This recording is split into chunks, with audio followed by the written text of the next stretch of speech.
आफ्नो गोत्र सम्झिनु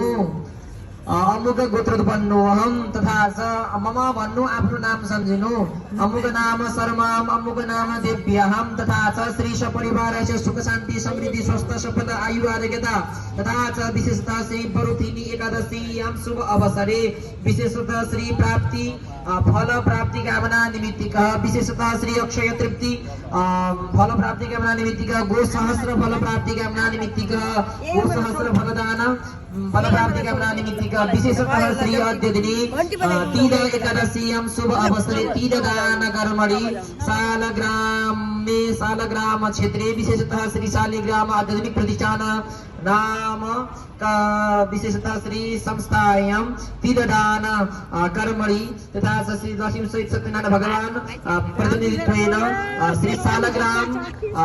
सालग्राम देवता विशेषतः श्री सालग्रामयां तीर्थदान अर्पण कर्मणि वयम भन्नु सबैजनाले वयम अलि विचार करिष्यामहे वयम करिष्यामहे वयम करिष्यामहे त्यो कुसको टुक्रा